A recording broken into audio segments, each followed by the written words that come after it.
the war with Iran and Donald Trump. Here is the Economist coming out with this title that war in Iran is making Donald Trump weaker and angrier. And they're calling it Operation Blind Fury. And it's so popular in Iran, they're calling it Epstein Fury. But Andre, here is what Donald Trump himself said about the current situation with the war. Just about everything there is to obliterate, including leadership. The Navy's gone, their Air Force is gone, their anti-aircraft equipment is gone. We're flying wherever we want, Pete. We have nobody even shooting at us. Yeah. And just to mention that minutes ago, we've learned from the Iranian sources that F-35 was hit last night at 2:35 a.m. over Iran. This one of the fighter jets, the stealth fighter jet that they have. Andrei, what is happening? The way that Donald Trump is trying to picture the situation and share it with the American people? How is it close to the reality of what's going on in Iran? Yeah, anything what Trump says is absolute lie. He is in the state of panic, as is his administration, which today's Pete Hegseth rambling confirmed completely. And what can I say? I mean, he just lies. Practically everything he says is a lie. And secondly, here we can still do this allowance, which has been mentioned before, that he is so out of touch with reality that essentially he probably believes that what he says is true, because he is borderline, it's personality disorder. And we can see the onset of dementia. And obviously there are all kinds of that. There's a bouquet of issues there. And yeah, he lies, because essentially this is his last chance, probably to prove something to himself, I guess, I don't know.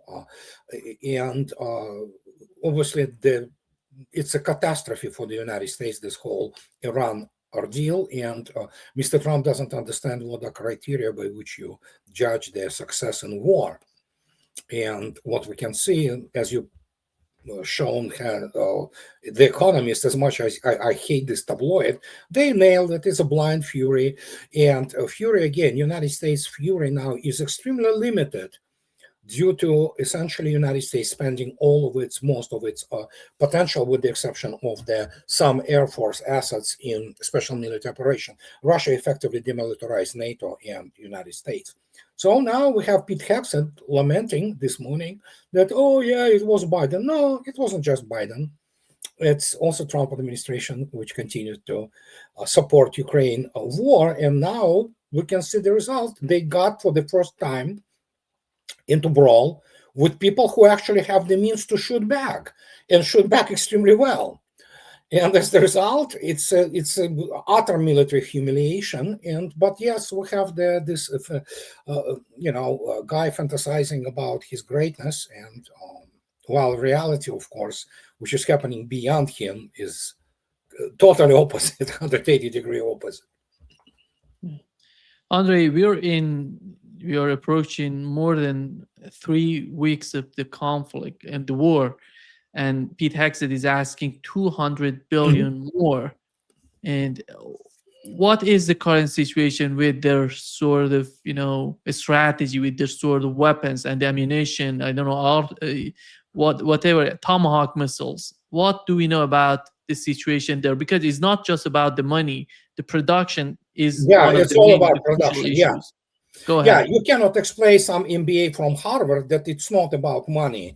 And especially to Pete Hegseth, who has degree in politics, whatever that means, and he never progressed beyond the psychology and base of knowledge of the platoon commander at best, So production is a critical issue, and we know in terms of Tomahawks, last year, United States produced 90 of them. Before that, in 2024, didn't buy any. So they are running out of JASSMs really fast, because this is the only standoff weapon they can really use from the air. It can be carried by B-52s, B-1s, and obviously all kinds of F-18s and things like of this nature. So you cannot create industrial capacity even if you ask for $400 billion. And yeah, it's all about, essentially, it's corruption in the military-industrial complex. It is all about the enriching people. The United States is a generation or two now behind the overall trends in air defense and strike weapons and things of this nature. And yeah, that's what we observe now. And yeah, Mr. Trump is just fantasizing, his fantasies. Yeah. One of the crucial issues right now, Andrei, is that the escalation is getting somewhere which is so much, important for the whole region, not in terms of the energy, in terms of the food, security, everything is on the table right now. They have attacked one of the most important refineries in Iran, the South Pars. And then we had the massive response from Iranians on Saudi Arabia, UAE, Qatar, Kuwait, and Haifa moments ago. How do you see the escalations that is happening right now? Well, we know that Qatar already down to 20% almost with its production, which is a catastrophe, and they shut it down now. Essentially, what is happening now, they don't produce anything in terms of liquefied natural gas, and there are all kinds of, as you correctly stated, issues related to, for example, fertilizers and things which are critical for the agriculture, especially in the area which is essentially very deserty, and it's a desert area essentially. And the Haifa, I look at it now, Israel is being beaten into the bloody pulp, essentially. No matter how they try to cover it up, I mean, it's just absolute catastrophe there, and it's going to get much worse. So, it's they wanted war, they got war. And I'm talking about real war, not beating the crap out of the semi-literate, pathetic Saddam's army in 1991 when you have the free hand to assemble yourself. No, this is a completely different story. And even Politica, as much as I don't like those shysters, they bring up the issue yesterday that, he's losing control. I have news for them. He never had control. That's the problem they don't understand. Iran has the escalation dominance. The only thing United States can do that's the only thing the U.S. military can do is to launch something, bomb something. That's the only thing they can do. If it comes down to boots on the ground, it's going to be a catastrophe. They obviously already basically censored the videos from the arriving coffins, so because they cannot show it. So we're looking at Trump being a political corpse, and who knows what is going to happen, because the more it continues, the more there will be issues pertaining the first, Pentagon is incompetent. We know now this, and especially with this fanboys screams, they shut down F-35. Yeah, they shut down F-35. What's the freaking big deal? In 2017, Syrian air defense, and it wasn't even an S-300. It was a Buk M1, which shut down Israeli F-35. But they talked themselves up so much, and they losing reputation-heavy assets, which is catastrophic. I mean, remember THAAD? The best ballistic missile system. It's junk, basically. You know what? I mean, they don't understand modern war. They have no clue that actually Iran now, they have the capability of the maneuvering warheads from their missiles. And Iran has good recon and targeting, wink, wink, if you know what I mean. So, and it's military catastrophe for the United States, and the only thing they can do, because there are a bunch of cowards in Washington D.C., they are afraid of their political careers. Some of them, if it continues like that, who knows? 25th Amendment may come in force. That Trump is not adequate, which we can see every day to run the country, or he end up behind bars. So don't forget, Epstein files are not going anywhere; they're still there. And so this is, I mean, cluster coitus. Okay, that's what it is. And the United States has no resources, on which I speak about for the second decade now. The United States simply is not in business of fighting a real war. It can buy the president of Venezuela, buy out, they will sell it gladly. Or it can beat the, Iraqi army, so whatever that army is, it was, which wasn't real army. So, but fighting a real serious enemy with the deep culture, ancient civilization, just really, what the hell are you talking about? So, and yeah, if you look attentively as I speak about this nonstop, Iran is ancient civilization. It's not just the country. You know it better than me. They respect their antiquity.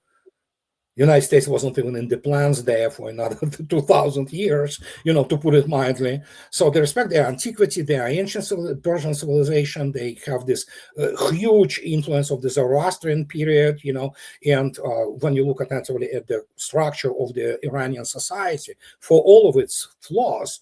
So they killed Khamenei and Larijani. Well, guess what? They mobilized Iranian society even more. You cannot explain to Trump, because he is a highly uncultured man, very primitive in his real estate, New York real estate shyster and showman, that what he's dealing with, United States never dealt before. And if it comes down to boots on the ground, Vietnam will be a stroll in the park by comparison. And what can I say? Israel tried to bomb port of Enzali, Bandar Enzali, yesterday on Caspian Sea. Well, I mean, first, there are three other ports there which beyond the range of Israeli, whatever they have, which they don't have their own. It's all American provided. So, and if it comes down to boots on the ground, well, guess what? They're not going to do anything about possible line of the supply for Iran and on Caspian Sea, because as you know, if you know what I mean. Andrei, the administration is becoming the kingdom of lies. They knew if they attack Iranian oil facilities, Iran would react, because they were talking, if you attack oil facilities, we're going to hit all the oil facilities in the region. So they knew what would be the response on the part of Iranians. Knowing is not enough. You need to internalize it. That's the difference. I know many things. Am I guided by them? No. And especially when you look at the organism of the governance of the state, how it operates. It's, again, it doesn't matter what they know. If they don't apply it, whatever they do. And again, Trump is under the huge pressure, and basically he's owned by Israel. Okay, let's face it. It's just the way it is. American administration and military circles are infested with Christian Zionists and Israeli firsters, IPAC people. And those people are extremely incompetent militarily, strategically. They never were good to start with. For example, Israel's military mythology have been very accurately constructed by the Israeli media and Israeli-controlled media, which is most of them in the United States. And so the same goes for American military mythology. And so they believe they became the high on their own supply. My first book about it was that they don't even understand what they're dealing with in the outside world.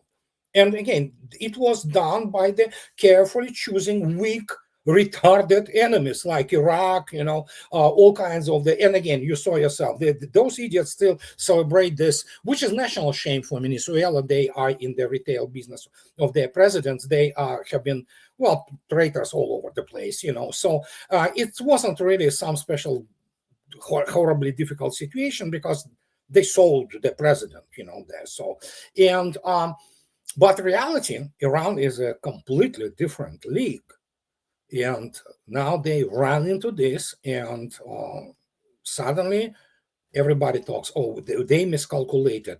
Name me the basically occasion when they calculated it properly. I can give you this occasion.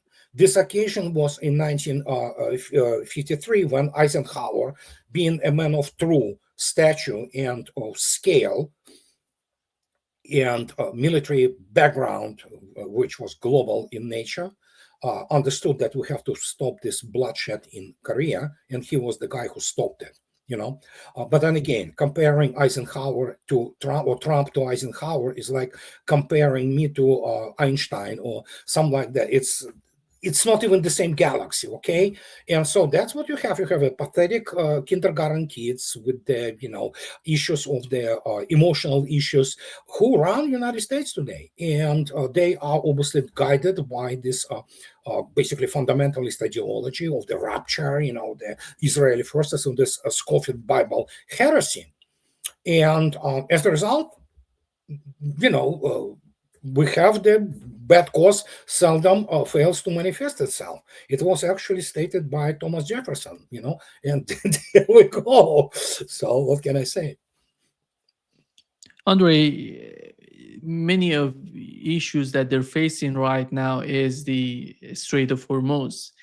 We have learned from the U.S. Treasury Secretary Scott Bessent. The beauty of what's going on is that they unsanctioned Russian oil. And he said that in the coming days, we may unsanction the Iranian oil that is on the water. This is somehow backfiring to what Donald Trump was seeking for. Well, I mean, today, from the latest reports, more than around 10 million barrels per day have been removed from the oil supply. It will get even worse in coming days. No matter how they unsanction, nobody cares. Nobody cares what United States sanctions or unsanctions. If India is afraid or China is afraid, it's their problems. Okay, so for example, Russia has enough to basically do and deal with people who are not afraid and just do their thing. The problem is that it's going to get much worse, and the actual physical oil today, unlike this paper BS, which is sold on all kinds of the exchanges, even that, it's just grows nonstop. We're about what, $127 or whatever in paper. It's for the whatever the name of this UAE base oil crude is there, but physical oil now is 150 and above. So this is catastrophe. And no matter how now United States try, it will sell to Europe, for example, 5 times the price, gas and oil, which will finish off Europe, which is already finished off. And I don't know. I mean, United States basically not only destroying the Europe and Middle East, it destroyed itself now because you know what? People out there are not stupid, okay? They see this humiliation. We are talking about military humiliation. People, you have to understand what is the propaganda machine in the United States is that those spinsters, they spin all things and like, oh yeah, prosperity guardian, yeah, it failed. They surrendered to Houthis, essentially, the NATO Houthis. So now you have this situation, even larger scale, much larger scale, order of magnitude. And they will not be able to unblock the Hormuz Strait no matter what they do, because they don't have resources. US Navy already stated, we're not escorting anything. And good for them, because they understand the situation. They have military professionals there who understand operations, who understand the risks. You cannot explain it to Pete Hegseth. He doesn't have even basic mathematical background to understand how operations are planned. He saw things, he saw those monitors. He doesn't understand what happens behind those monitors and keyboard. Those guys with PhDs and master degrees in, military science and all things of this nature, and STEM operating there. Not that Pentagon has too many of them, but they still exist. So, and you cannot explain to him, dude, do you understand what is happening? Your idea about rapture, and as he said, what, we're fighting for Jesus, whatever, the guy is complete, nut job.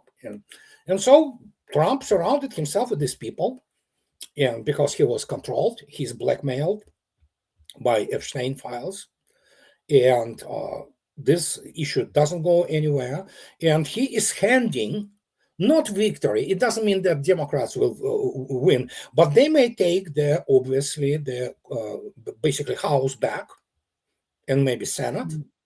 And it will be a catastrophe for Trump because there could be all kinds of things happening after that, which will be the obviously issue of impeachment and even 25th Amendment, or whatever. I don't know. So Trump wanted his buddy, Lindsey Graham, to actually handle him. Well, he got handled, all right.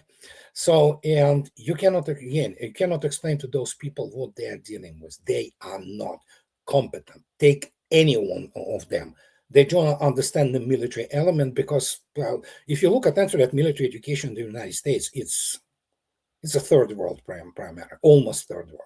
With some input of some funny technologies, but when you look attentively how the sea ramps are being taken out, not one, but 2 or 3 from the embassy in Baghdad, and that's it. Once it's taken out, what do you have? Nothing. Andrei, Pete Hegseth was asked, if you're so powerful and you're dominating everything in Iran, why are you not capable to open up the Strait of Hormuz? Here is what Pete Hegseth responded. Oh, good Lord. Here, you have said that the U.S. military has essentially aerial superiority, naval superiority over Iran, yet we're not escorting ships through the Strait of Hormuz. Why? How did you not plan for this?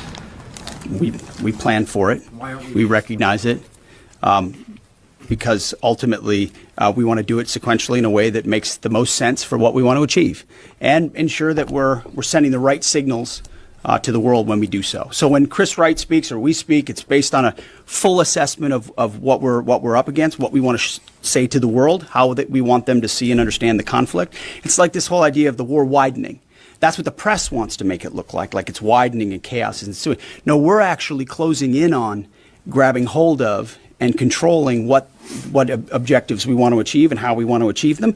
It's called shaping operations and setting the conditions. But when you shape the environment, you don't always tell. Foolish political leaders and foolish military leaders of the past will hang an exact deadline on it. Or here's exactly when we'll do what we're going to do. Or here's how long it's going to take us. And then if you meet that, maybe you meet it. But if you don't, you fail. And if you're far beyond, we know exactly what we're shaping and why. We're sending those signals working across the interagency. The Strait of Hormuz is something we've paid attention to from the beginning. And the American people can rest assured we will ensure that our interests are advanced, no doubt. Andrei, from the military point of view, what is that making any sense? No, it's some kind of it's gibberish. It's the set of words, not logically, sequentially connected in any way, semantical BS, semantical soup, porridge, what have you. He needs to say something. The problem is Pete Hegseth wouldn't understand the basic salvo model, let alone embellished salvo equations and how they shape modern missile exchange. United States simply has no experience with that. United States doesn't know how to fight this war. As I already stated, U.S. military doctrine is based on this basically baloney fairy tales by Wehrmacht generals about Blitzkrieg. It's air-land battle, air-sea battle, So the only thing, as I already stated, they know is about that they throw as much as they can have in terms of standoff weapons, tomahawks, JASSMs, they go in, bomb. There is not a single U.S. pilot in modern generation who ever flew even against even the air defense as it existed, for example, in Vietnam. Today, again, we talk about this F-35. I don't see what's the big deal. You enter the defense zone, you're going to be shut down. So, and that's what they don't understand. They talk to each other so much. They are so high on their own supply.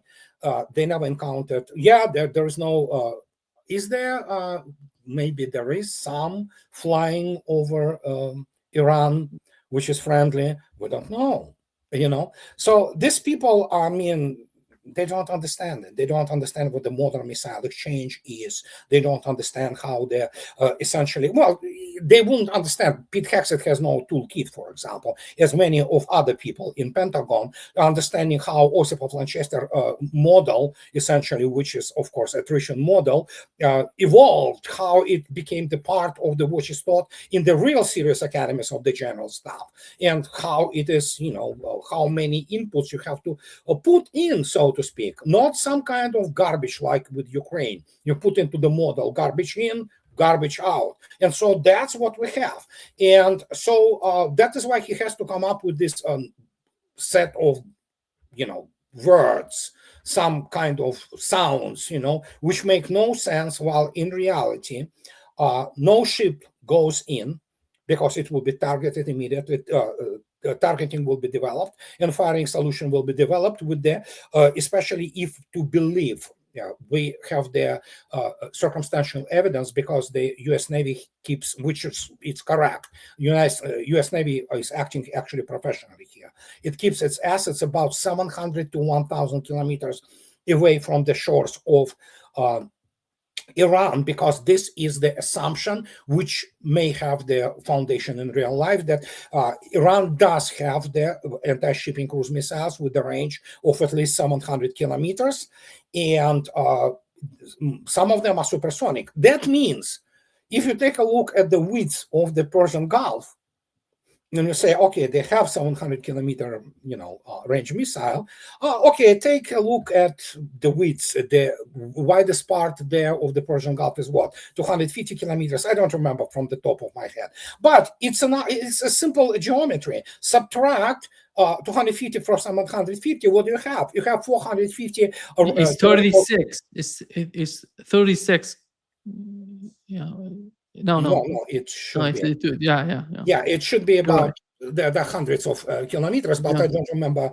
So you have what, about 400 kilometers at least within the Iranian territory, under the cover of whatever the air defense Iran has, that you will receive targeting and you will launch the salvo. Good luck doing anything about it. And of course, then we have the minefields.